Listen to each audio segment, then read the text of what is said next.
How's it going, my fellow 3D printers and cosplayers? Today we're working on the final part for the Bloodborne cosplay before we do the final review. So this one we are doing all the leather straps that go across like the chest and also over the shoulder, like as shown in this picture.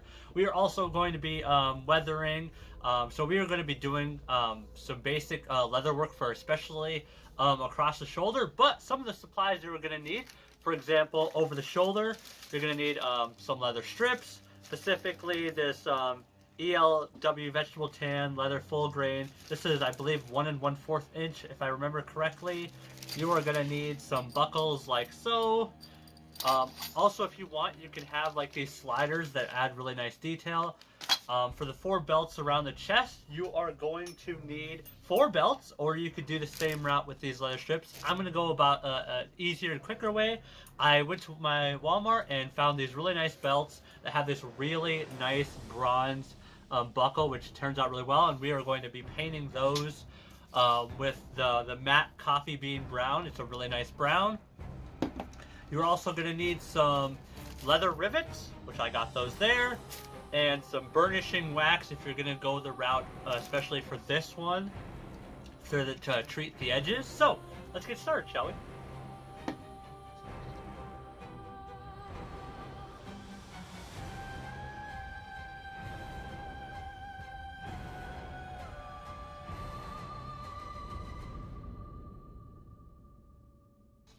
Alright, so after you have all the leather belts painted up, you can array them wherever you like. I have them covering the buckles just to mark where I want these.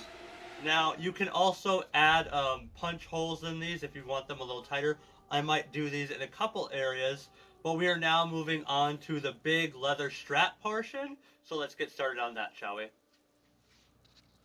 Alright, so once you've got your leather strap picked out, I've got the 1 1/4 inch with the buckle on it tested. You are going to have to cut a slit in it for the hook or whatever it's called. I'm just using the rubber band to temporarily adhere it. So I am going to be measuring this in 2 different ways. One without the jacket and then one with the jacket on, because what if I want to just have no jacket and just wear it over? That's what I'm going to be doing now. So I'm going to actually be having the buckle downward so that I could pull the strap up. You can also go like this. It'll probably work both ways. Either way, actually, you'll be using something to cover it up. But for right now, for just simplicity's sake, I'm going to be doing it this way. You're going to always want to make sure the unfinished or the rough part is on the inside. Going to want to do it like so.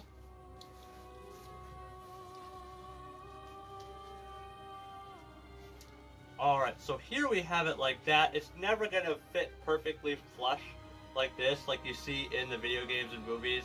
It's just never going to be like that, unless you had it like maybe over your shoulder and then down here, which you could do, which is like so, but then it might slide off your shoulder.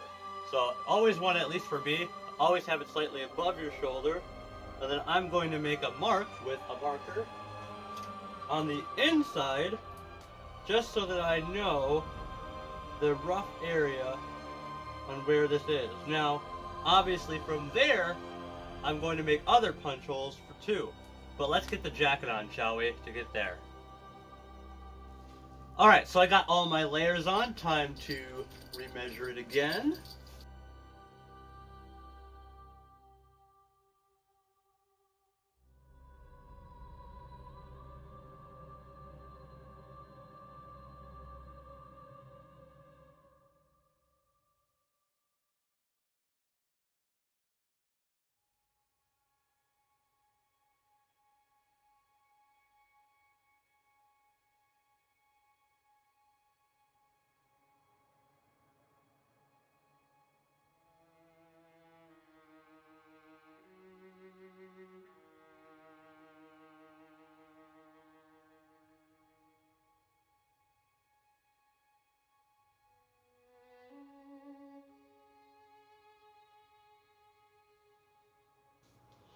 Alright, so I was going to show you this process, but then I just started doing it on one side just to get used to it, and then I was going to show you me doing the other side, but I just got too into it and I forgot to press record, so the next step would have been to burnish the sides of the leather to make them smoother, which is all you really need to do is get a dauber, something to apply leather dye, or just water, and then a burnishing tool from like a leather craft set, and then just run it across the edge with and using friction to matten down the leather edges with the water.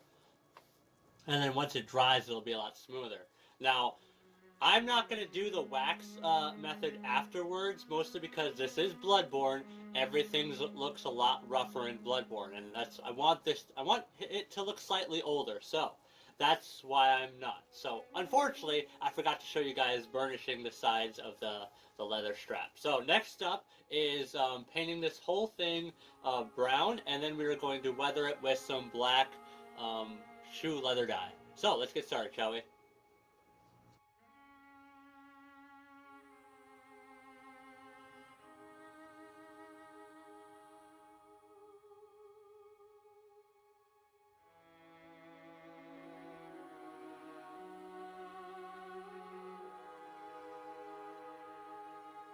Alright, so while we are waiting for the spray paint to dry more on the leather strip, we are going to be weathering two pieces of leather. So this is so if you don't know, this actually came with the cosplay that I bought. It's really cheap looking right now, and especially the strap was cheap looking, but we are going to weather this because this is what's going to be covering the buckle. And we are also going to be weathering this, which is some leftover scrap of the thin leather that I actually made into like a holder for my Hunter Bloodborne pistol, or Bloodborne Hunter pistol, so that I could carry it around while it's strapped on. So basically, the belt loop is here, and it just snaps around the handle of the pistol. So let's start weathering that. Let's get started.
Alright, so now it's time for the rapid rivets. Now, this table is not sturdy enough for me to use a hammer and a weight to pound the rivets in, so I will be doing that slightly off camera.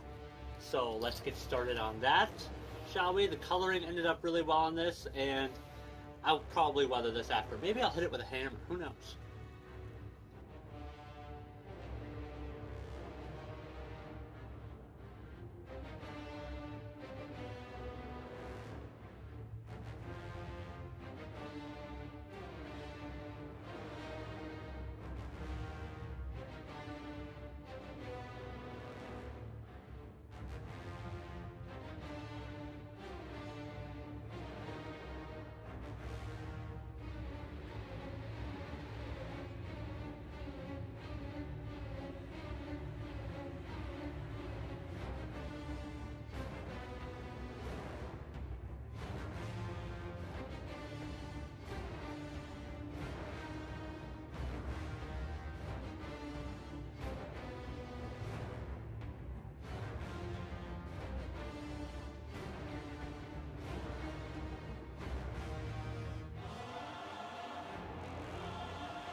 Alright, so all of the leather straps are done. actually looks really nice. Fits really well. I actually like having the belts right here offset a little bit, so that way the buttons on here actually hold them up a little bit. And also, for some reason, they stay on a little bit better. Although sometimes they fall underneath each other, but you'll hardly ever see it. And it just looks absolutely amazing like this. So here is the piece that we scavenged off the Cosplay. Actually really nicely hides the belt buckle and actually matches the color of the vest really well. The bronze and the silver, all of it looks so good. The age of the shirt, this is really coming together. Although I will gotta say this, I might be replacing the pants entirely. I know I put a lot of effort into them, but I might be. And also here's the little belt piece for the hunter pistol. Goes on really nicely. Be able to put the handle of the handle of the hunter pistol like that. Snap it back. Turns out really well. The belt down here is actually just a Walmart belt, and it has these 3 silver studs right here, which kind of match the rapid rivets and also the silver. So basically, my main color scheme is kind of like for the metals is silver, bronze, and yeah, silver and bronze, which is really nice. This actually is looking really good. The back is a little bit messed up. I will admit the back is a little messed up with all of the belts going across, but it's still, once you have the coat on it, you'll never really see it. So yeah, this is turning out really nice. This should be pretty much it, unless I decide to replace the pants and maybe the boots. I'm not sure. I gotta see what those are because I bought them and I want to see what they look like. But yeah, this is pretty much done. So I'm not going to do a video if I replace the boots and pants, but next video out for Bloodborne is the full reveal, and I'll probably do like a time-lapse entirely of getting all of it on so that you can kind of see how long it is, and I'll be able to tell you how long it takes me to get into all of this, but it's looking really well. Although I do have a question for you guys, because I'm probably going to post this, then film it. Please tell me, should I put the arm gauntlets on top of the shirt or on top of the jacket? I gotta know. I gotta figure this out, but this just looks so cool. I'm so excited for this. Absolutely amazing. Alright guys, till I see you next time. Well, I don't know what I'm doing. That's my other intro. So yeah, this is it for this video, guys. If you like 3D printing and cosplay, please stay tuned for more.